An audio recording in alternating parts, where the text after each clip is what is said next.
saudara, di sini saya akan menjelaskan tentang Perang Puputan Margarana di Bali, penyebabnya, kronologinya, dampaknya, dan akhir dari peperangan tersebut. Puputan Margarana adalah sebuah peristiwa sejarah perjuangan rakyat Indonesia dalam mempertahankan kemerdekaan yang terjadi di Desa Marga, Kecamatan Margarana, Tabanan, Bali.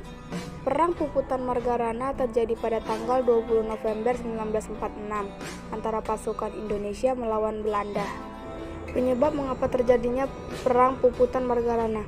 Perang Puputan Margarana di Bali disebabkan oleh hasil perjanjian Linggarjati antara Belanda dan Indonesia. Dalam perjanjian Linggarjati, salah satu isinya menyebutkan bahwa pengakuan Belanda secara de facto atas eksistensi negara Republik Indonesia hanya meliputi Sumatera, Jawa, dan Madura. Setelah perjanjian Linggarjati disepakati, maka pasukan Belanda harus meninggalkan daerah de facto itu paling lambat 1 Januari 1946. Itu artinya, perjanjian Linggarjati tidak memasukkan Bali sebagai bagian dari Republik Indonesia yang membuat rakyat Bali kecewa dan kemudian memicu perlawanan. Selain akibat dari perjanjian Linggarjati, Perang Puputan Margarana juga dipicu oleh penolakan Letkol I Gusti Ngurah Rai yang saat itu menjadi kepala divisi Sunda Kecil terhadap Belanda untuk mendirikan negara Indonesia Timur atau NIT. Kedatangan pasukan Bali di Indonesia dengan tujuan ingin menyatukan Bali dengan wilayah negara Indonesia Timur atau NIT. Lainnya turut menjadi alasan munculnya perlawanan. Kronologi Puputan Margarana. Pasca perjanjian Linggarjati ditandatangani kedua belah pihak, pada tanggal 25 Maret 1947, Belanda memulai bisnis usahanya untuk mendirikan negara Indonesia Timur atau NIT. I Gusti Ngurah Rai kemudian berangkat ke Yogyakarta, yang kemudian menunjuknya sebagai Komandan Resimen Sunda Kecil dengan pangkat Letnan Kolonel. Letkol I Gusti Ngurah Rai yang berangkat ke Yogyakarta untuk melakukan konsultasi dengan markas besar TRI menolak untuk bekerja sama membentuk NIT. Diketahui selepas proklamasi kemerdekaan, Letkol I Gusti Ngurah Rai dan rekan-rekannya membentuk Tentara Keamanan Rakyat atau TKR Sunda Kecil di mana I Gusti Ngurah Rai menjadi komandannya. Di bawah I Gusti Ngurah Rai, TKR Sunda Kecil memiliki kekuatan 13,5 kompi yang tersebar di seluruh kota Bali dan dikenal dengan sebutan Ciung Wanara. I Gusti Ngurah Rai bersama pasukannya kemudian bertekad melakukan perlawanan terhadap Belanda. Pada 18 November 1946, markas pertahanan atau militer Belanda di Tabanan, Bali diserang secara habis-habisan. Hal ini membuat Belanda murka dan mengerahkan seluruh kekuatannya untuk mengepung Bali, khususnya Tabanan. Belanda mengirimkan pasukan Gajah Merah, Anjing Hitam, Singa, Polisi Negara, Polisi Perintis, dan 3 pesawat pemburu miliknya. Pasukan yang dikirim Belanda tersebut mulai melakukan serangan pada 20 November 1946, pukul 5.30 WITA, dengan menembaki area pasukan warga Bali. Kekuatan persenjataan yang dimiliki pasukan tersebut tergolong minim, sehingga mereka belum bisa melakukan aksi serangan balasan kepada pasukan Belanda. Sekitar pukul 9 WITA, pasukan Belanda yang kira-kira berjumlah 20 orang mulai mendekat dari arah barat laut dan beberapa saat kemudian terdengarlah suara tembakan. Sebanyak 17 orang pasukan Belanda ditembak mati oleh pasukan Ciung Wanara yang dipimpin oleh I Gusti Ngurah Rai. Setelah mengetahui jika pasukannya mati, Belanda melakukan aksi serangan dari berbagai arah. Namun, upayanya ini beberapa kali mengalami kegagalan karena pasukan Ciung Wanara berhasil melakukan aksi serangan balik. Tidak hanya itu, Belanda juga sempat menghentikan aksi serangannya selama 1 jam.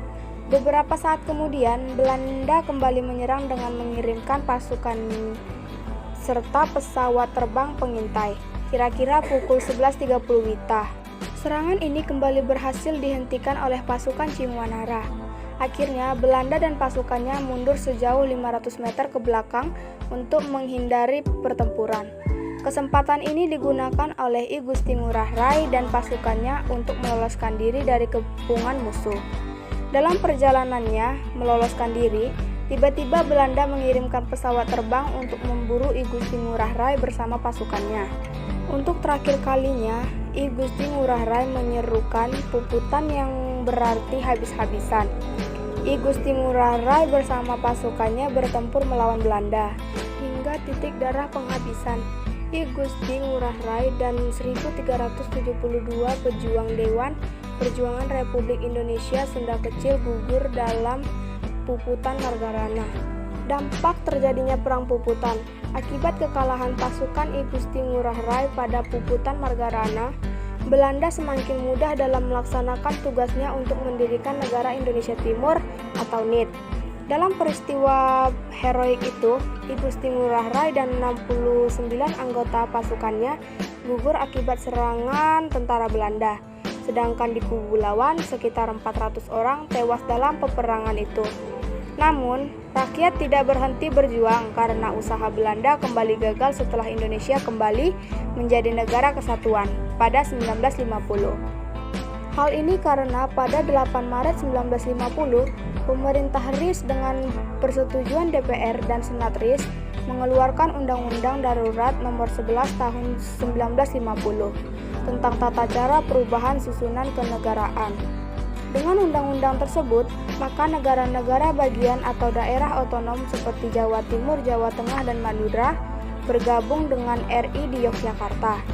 Setelah itu, semakin banyak negara-negara bagian atau daerah yang bergabung dengan RI, maka sejak 22 April 1950, negara RIS hanya tinggal 3, yaitu Republik Indonesia, Negara Sumatera Timur, dan Negara Indonesia Timur. Semenjak itu, setiap tanggal 20 November, masyarakat Bali akan memperingati Hari Puputan Margarana dan mengenang jasa-jasa pahlawan yang telah gugur membela bangsa dan negaranya. Akhir dari terjadinya Perang Puputan.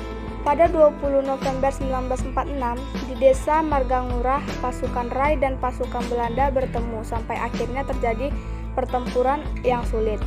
Selama pertempuran, pasukan Ciengwanara memukul mundur pasukan Belanda. Tetapi pertempuran tidak berhenti karena pasukan Belanda datang dalam jumlah besar. Mereka dilengkapi dengan senjata yang lebih modern dan didukung oleh pesawat tempur. Kondisi berubah dan bahkan pasukan Ngurah Rai ditekan karena kekuatan yang tidak seimbang. Dengan berakhirnya hari itu, pertempuran antara Ngurah Rai dan pasukan Belanda tidak berhenti. Pasukan Belanda juga semakin brutal menyerang pasukan Ciengwanara dengan meriam dan bom perang. Sampai pasukan Ciengwanara dipaksa untuk membuka daerah di sawah dan ladang jagung di daerah Kelaci, Desa Marga. Dalam kondisi mendesak itu, Ngurah Rai mengeluarkan perintah dari puputan atau pertempuran total. Dari sudut pandang prajurit Bali, lebih baik bertarung seperti seorang kesatria daripada jatuh ke tangan musuh. Akhirnya malam itu 20 November 1946, Gusti Ngurah Rai meninggal bersama pasukannya.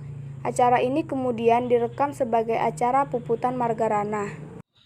Baiklah, sekian penjelasan dari saya tentang Perang Puputan Margarana di Bali. Sekian, terima kasih.